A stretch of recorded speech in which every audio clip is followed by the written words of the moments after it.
Всем привет, меня зовут Нина Заславская.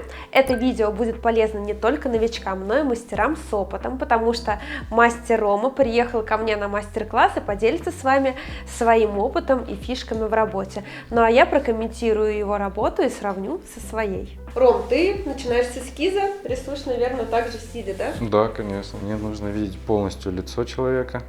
Ты красной пастой, да, размечаешь? Да. А потом уже карандашиком рисуешь? Да. Я к чему спрашиваю, просто многие мастера, которые приезжают на мастер-классы, рисуют именно гелевой пастой.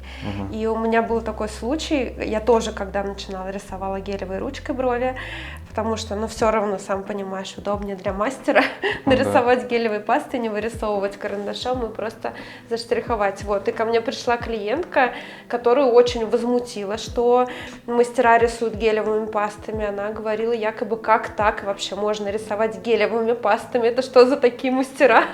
Ну вот руки оторвать таким мастерам, которые рисуют ручкой, потому что вообще ничего не понятно по форме. То есть после этого у меня вот прям как отбило с гелевыми пастами, и я теперь только карандашом и броу-пастой рисую. Так, начинаем. Берем карандаш, самый обычный, простой. Желательно подбирать по цвету именно волос клиентки, чтобы было плюс-минус похоже, как визуально, чтобы клиент понимал, какой цвет у нее будет и как это будет в дальнейшем выглядеть. А ты делишь на несколько частей, да, хвостики? Да. Интересный метод такой. То есть ты сравниваешь каким-то образом? Ну, вообще в основном, то есть я смотрю, вот именно для меня симметрия не вот здесь. Для меня симметрия именно кончики. То есть я вот здесь лицо вижу. И то есть сам изгиб, как отсюда что идет, я то есть по ним ориентируюсь. Для меня самое главное как бы кончик построить, а уже дальнейшее как бы уже не важно. Оно само по себе просто идет. Мы как раз видим одно из первичных отличий – то, что все привыкли по-своему выстраивать эскиз. Я все-таки больше привыкла рисовать начало бровок, дабы не перегружать какую-то из них, а уже потом переходить на кончики. Вам, кстати, советую делать так же. Я всегда отрисовываю для начала только одну бровь, я две сразу не отрисовываю. Почему? Я сначала делаю бровь так, как я вижу, потом уже показываю клиентке. Если клиенту устраивает форма, то есть все в порядке, все нравится, то есть только тогда я приступаю уже к отрисовке второй брови. Да, форма хорошая. Ну и бровки свои у нее прям у нее, такие. Да, сами по себе форма. Как раз будет фон, будет форма такая. Сделаем такое лайтовое напыление с градиентом. Не будем перебарщивать. Да. Какие у тебя, кстати, вообще проблемы в работе? Есть такие? Ну, на самом деле, на данный момент у меня уже именно рука пришла к такому пику, что я действительно уже добиваюсь именно легкости. То есть первое время я вообще изначально пришел из тату-сферы, и достаточно у меня была тяжелая рука, и до сих пор она тяжелая. И мне было очень тяжело именно привыкнуть делать легкость. Потому что сам по себе, сам по неволе ты все равно допускаешь вот эту ошибку, она у тебя углубляется. Ну и в итоге сами знаете то, что синеет. Ты сейчас полностью ушел в перманент или татуировки тоже делаешь? Я не бросаю татуировки. Почему? Потому что для меня татуировки это чуть-чуть более масштабный мир. То есть это разные работы, это разные подходы, разные техники. Но за последнее время по большей части я делаю, естественно, больше перманента, и именно перманентный макияж я очень сильно полюбил. То есть у меня нет зависимости делать татуировки. Вот так. Как бы я как-то ушел именно в эту стезю, и мне абсолютно нравится это, но иногда, правда, бывает скучно. В плане однообразия. Хочется что-нибудь нарисовать на бровях этакого. Покажем клиентке одну бровь, которую я отрисовал. Мне обязательно нужно знать, что клиентке все устраивает. Мы сейчас показали эскиз клиенту. Нам все понравилось. Единственное, наша девушка попросила немножко повыше поднять уголочек. Соответственно, на изгибе снизу мы немножечко подотрем, сделаем поуже бровку, чтобы она была более изящной. Я теперь могу приступать к отрисовке второй брови. А с чего ты начинаешь, когда вторую рисуешь? Плюс-минус я уже тут отхожу. Ты так сначала намечаешь просто, да? Просто как черкаю, то есть потом уже начинаю, то есть симметрию искать, где надо потереть, то есть вот так вот. Вторую бровку мы отрисовали за кадром, и вот что получили в итоге. Первым делом, что мы делаем, перед тем, как начать процедуру, всегда показываем иглу клиенту, показываем и говорим то, что Вот одноразовая иголочка, мы при вас ее открываем, все абсолютно стерильно, не переживайте. Это всегда для вашей безопасности. Иглу я буду использовать фирмы Defender. Возьму я сейчас сюда для работы с бровями 0,30 единичку. А что у тебя за такая машинка? Кстати, я ни разу такой не пробовала. Это Элемент 2. Это вообще российское производство. Татуировочная, да? Да. А Ну, сколько то есть она там ход? универсальная. 4,5 миллиметра. Ну, 4,5 это прям длинный ход, но как раз на брови длинноходом и классно делать, потому что такая пудра красивая Ну, получается. если маятником прорабатывать, это вообще идеально получается. Но моей рукой немножечко опасно именно маятником работать. Да? А ты как-то по-другому работаешь? Сейчас я это делаю во все стороны, и так, и сяк, и в Да, круговую. ну давай показывай, и не вообще, томи. то есть одно время, когда я только начинал, я вообще просто всегда делал вот так. Все, только я работал в одну сторону, в другую сторону я не работал, я прорабатывал только вот так. Начинаю я всегда в основном с хвостика, не знаю почему, это не принципиально, можно начать и с начала брови, и с конца брови, но мне почему-то проще всегда, то есть я вот привык с кончика и прохожу всегда, то есть от начала до конца. Слушай, ну у тебя вольтаж такой достаточно большой, 6,8. Ты не засаживаешь пигмент на таком вольтаже? Я вот пробовал и на 4 делать, и на 5, и на 10, и на сколько угодно. На самом деле для засаживания я не понимаю, влияет на, как скорость влияет на это. Ну, то есть, если у тебя большая скорость, то ты должен очень быстро как бы наносить пигмент в кожу. Да. Если ты будешь более медленно штриховать, у тебя уже будут такие линейные точки, как смазанная точка, типа запятая. То есть не будет пиксельно, а они будут такие более плотниковые, что ли. Из-за этого чуть поменьше вольтаж, например, я на брови ставлю обычно. Несмотря на то, что я ставлю вольтаж меньше, мы с Ромой решили посмотреть, как будет выполнена работа на таком большом вольтаже, как 6,5 вольт. Входим в кожу не сразу, то есть сначала можно даже немножечко на лету это делать. Ты с нижней границы, да, начинаешь штриховать? Да. Кстати, про пигмент. Сегодня я дала Роме попробовать свои личные пигменты, свою разработку. Это у нас Light Brown, пигмент на желтой основе. В основе этого пигмента лежат минералы, поэтому это обеспечивает такую долгосрочную жизнь красивому цвету бровей. Они долго сохраняют коричневый, красивый натуральный оттенок, не уходят вот в этот серый некрасивый цвет за счет того, что все-таки там оксидная основа и очень маленькое содержание карбона блэка. Он как раз нужен в составе этого пигмента для того, чтобы сбалансировать оттенок, потому что если пигмент только минеральный, как мы знаем, минералы уходят в красноту, в лососевый оттенок со временем, да, спустя там 1,5-2 года. Если это органический чистый пигмент, он дает вот эту плотность серости и уходит потом в серые голубоватые оттенки со временем. Здесь же состав сбалансирован, но в основе все-таки лежат оксиды. Таким образом, со временем эти пигменты будут просто подсмываться и не будут не уходить ни в холод, ни в тепло. То есть как раз-таки соблюден вот этот баланс в составе. Ну а пока я рассказывала о пигментах, Рома начал закрашивать бровку. Тут, кстати, стоит обратить внимание, что он наносит штрихи довольно аккуратно и при этом не стирает эскиз. Да, такая шумная машинка, но за счет того, что она хлесткая, татуировочная, мощная. Но ты немножко все-таки под наклоном, да, штрихуешь, 90 градусов? Иногда бывает, да. Иногда бывает. Не говори про это, мы молчим. По низу можно немножко наклонять, но поверху, если будешь под наклоном работать, у тебя будет точка неровная. То есть не ровный прокол будет 90 градусов, а немножко в кожу будет как бы наискось иголочка заходить, и по заживлению будет точка немножко такая продолговатая. Вот. А по низу, в принципе, там и так плотнее, там пиксели не прослеживаются, не прочитываются, поэтому снизу можно немножко. Причем по нижней границе я более мелким шагом всегда работаю, чтобы сразу потемнее сделать, а сверху прям вот длинным-длинным. Были у тебя какие-то случаи в работе, может, какие-то клиенты скандальные попадались, либо недовольные клиентки?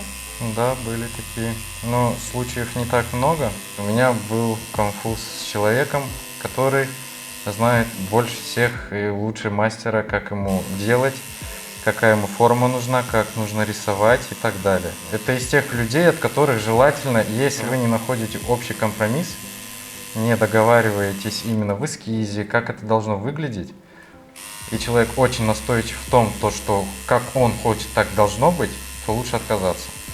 Потому что в любом случае, даже если вы пойдете на уступки, сделаете этому человеку так, как он хочет, но ему в итоге не понравится.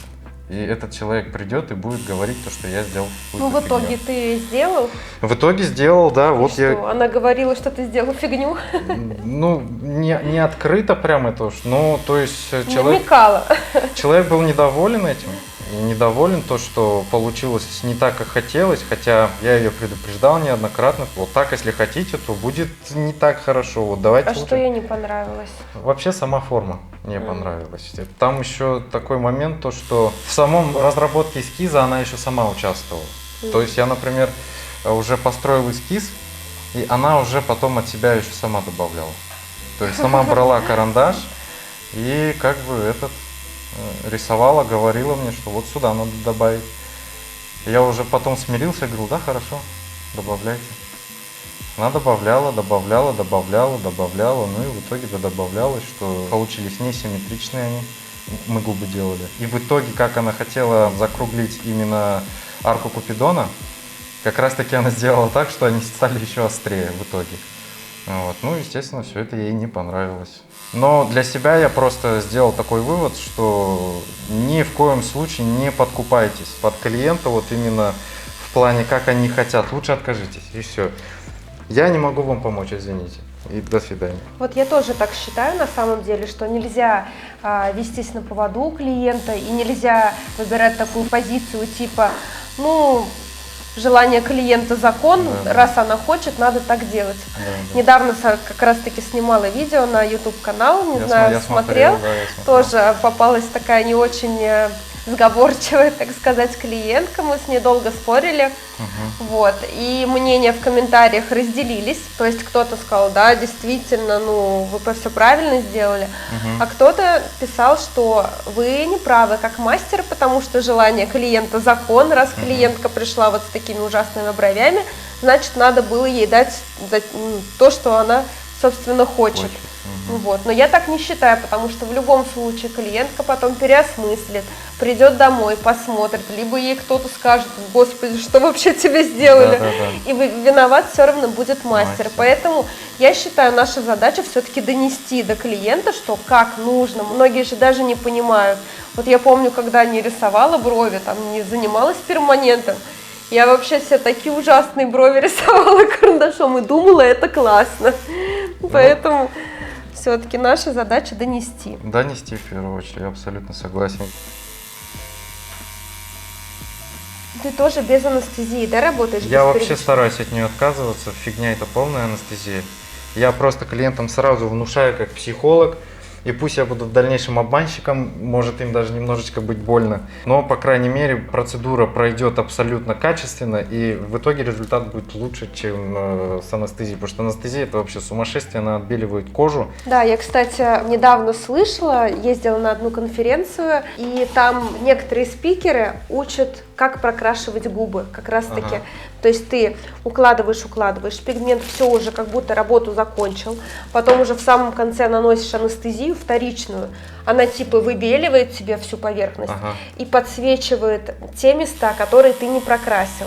То есть учеников учат именно так прокрашивать пробелы, то есть ты видишь, которые выбелились места, ты их опять прокрашиваешь, потом анестезию уже подотпускает, и в итоге что получается? Все в пятнах. То есть там, где ученик много красит по выбеленным местам, в итоге он перекрашивает эти места, ну и в итоге работа получается вообще неравномерная. Поэтому я тоже противник анестезии, и губы я также прям по максимуму без анестезии стараюсь делать. Вообще абсолютно терпимо, я считаю. Ну уж кто совсем не может лежать, то я немножко наношу. И то прям чуть-чуть, и сразу промакиваю, ну, чтобы сильно не было. И то, наверное, это как психологический ход. Да, да. Что вот я нанес, все, и как бы, возможно, человек под этим думает, что да, мне действительно стало Даже, легче. знаешь, в каких-то моментах можно первичную анестезию нанести, потому что там нет адреналина, она так не выбеливает и не сужает сосуды. Еще я почему не люблю использовать анестезию, это потому что ты, например, сделаешь супер классную такую красивую работу, и клиентка вроде, фотогеничная, и хочется запечатлить это, а в итоге из-за того, что оно как бы анестезию сильно отбелило, сфотографировать нормально не получится.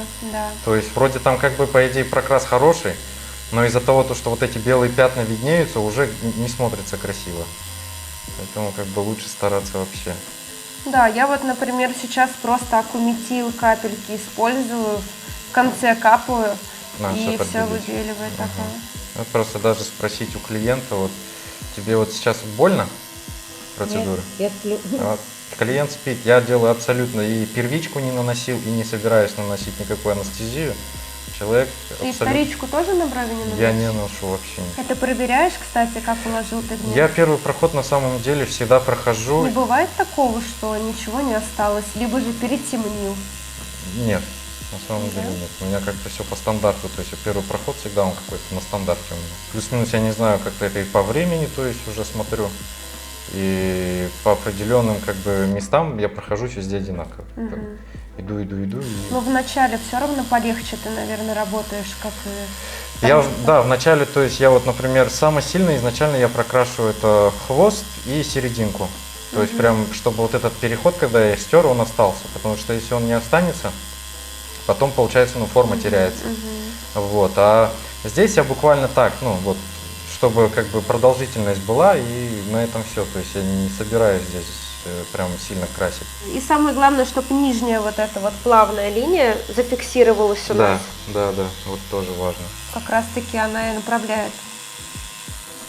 Как вообще клиенты реагируют на мастера мужчину? Ну, на самом деле, каких-то конфузов не было вообще по этому вопросу. Если честно, я ожидал того, что будут какие-то удивления и там различные странные вопросы там по поводу и ориентации, ну и всего.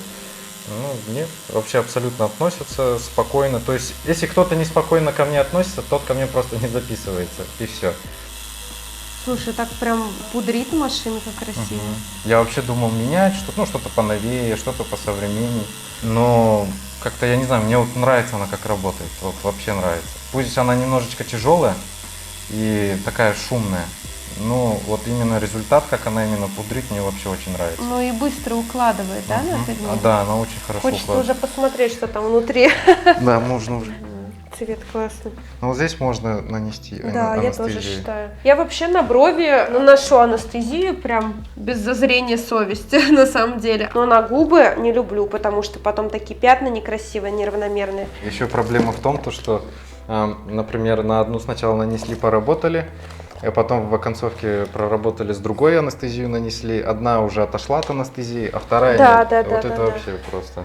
Так, ну смотрите, одну бровь мы уже закончили, нанесли анестезию. Сейчас будем ждать, пока эта часть морозится, мы будем работать с другой бровью. Тут, как вы можете заметить, Рома начинает работать с хвостиков. Он делает первый проход и плотненько укладывает штрихи. Но когда вы работаете с хвостика, всегда нужно держать в голове то, что хвостик должен быть немножко посветлее, чем место на апексе. Именно на апексе самое такое яркое и акцентное место на бровке. Так, вторую бровь мы тоже закончили. Сделали первый проход. Остаток на второй брови такой же абсолютно, как и на первом, то есть просто легкий пудровый эффект для того, чтобы закрепить полностью эскиз. Все. Есть у тебя такое, что, например, одна бровь получается как-то легче, а вторую бить тяжелее? Да, у меня Какая? бывает такое. У меня в основном это всегда дальняя от меня бровь. Тяжелее. Мне тяжелее ее бить, потому что мне, возможно, немножечко неудобно ее делать. И у меня было такое, что первое время они у меня всегда отличались. То есть вот эта бровь, она была всегда темнее, ну, при заживлении всегда плотнее, чем эта бровь вот почему-то. Но сейчас уже как бы оно по чуть-чуть у меня это все выровнялось. Сейчас и ты уже как бы- полегче, да, ее просто наносишь? Да, стал просто уже легко наносить в целом, пользоваться машинкой более умеючи, и уже как бы этих проблем нет. А сейчас с чего ты будешь начинать второй проход? Также с хвостика. С хвостиком. Также с хвостика. Я всегда начинаю с хвостика, и почему-то, ну, вот так мне вот удобно. Да. Но всегда имеем в виду, что хвостик чуть-чуть все-таки посветлее и не такой супер четкий, его не надо прям треугольником делать, чем апекс. То есть на апексе все равно поярче всегда мы делаем, потому что хвостик как-то нежнее и красивее смотрится, когда он немножко светлее уходит. И верхнюю часть на хвостике мы тоже распушаем, да, немного выходим. Вот сейчас вы видите второй проход. Рома у нас, как и сказал, начинает с хвостика, но мы уже заранее с ним договорились, что не будем перебарщивать и не будем делать четкий, яркий хвостик. Все-таки акцент у нас всегда на изгибе с нижней части бровки. И также мы красим поэтапно. Ты также, наверное, не забегаешь, да, вперед до самой головки, сначала Нет. красишь вот эти Да, места. я стараюсь сразу это все сделать, но сильно не заморачиваюсь, когда у меня нанесена анестезия. То есть я вижу, если где-то, может, не подкрашивается, либо сильный пробел, я оставляю, пока анестезия потихонечку спадет, и уже потом на заключение просто смотрю. То есть, если надо еще добавить, еще добавляю. Потому что все-таки дубит, да, кожа анестезии. И дубит, и отбеливает, и вот то же самая история, как и с губами. То есть, вот если есть пробелы, то лучше пусть чуть-чуть Можно отпустит. переборщить просто. Да. Смотри, вот всегда думала о том, почему татуировщики вот категорически не приемлют анестезию в работах. Если мы мастера перманента, ой, ну ладно, подмажем больно. Татуировщики сразу нет. По сути, ну можно же нанести анестезию вторичную. Можно, но там используется более помощнее анестезия на самом деле. То, что мы используем в перманенте, толку от этой анестезии не будет. Нет, ну неужели даже какого-то легкого эффекта не будет от нашей вторички? Не, никакого вообще. Психологическое воздействие максимум. То, что очень глубоко, да, татуировка из-за Да, этого? да. Ну, смотря какая, конечно, татуировка. То есть, это если говорим про мини-тату, то можно использовать так же, как и в перманенте, анестезию. То есть, она там может как-то еще воздействовать. Потому что мини-татуировка делается аккуратненько. То есть, там в целом контуры делаются в мини-тату. Сейчас еще в моде именно как вот такой минимализм-реализм такой вот прям вообще, чтобы так тоненько, аккуратненько. Там в основном, то есть, контура делаются, как мы закрепляем эскиз губ. То есть также аккуратно входим, также все, то есть работаем мы не прям глубоко засаживаем, тем более, когда ты в татуировке глубоко засаживаешь иглу, под кожей визуально краска растекается и тонкого контура не получится. Поэтому как бы именно в мини-татуировках в целом, как с перманентом, именно вот закрепляем как губы. А перманентными пигментами можно сделать? Я не пробовал и не могу, наверное, сказать, какой эффект получится. Как мы уже ранее говорили, Рома работает от хвостика брови, и за счет этого он контролирует количество проходов в обратном порядке. Сначала он делает плотнее, а затем на головке работа будет выполнена гораздо легче. Также стоит отметить, что приходя из тату-сферы, люди крайне боязно входят в кожу. У меня, кстати, есть видео, как мне делали тату. Можете посмотреть, нажав в правом верхнем углу на подсказку. Поэтому первый проход был почти не виден. Правда, тут не стоит исключать и стресс во время съемки видео. В целом, это не является ошибкой, но как факт имеет место быть. В остальном же по работе Рома делает классическое нанесение.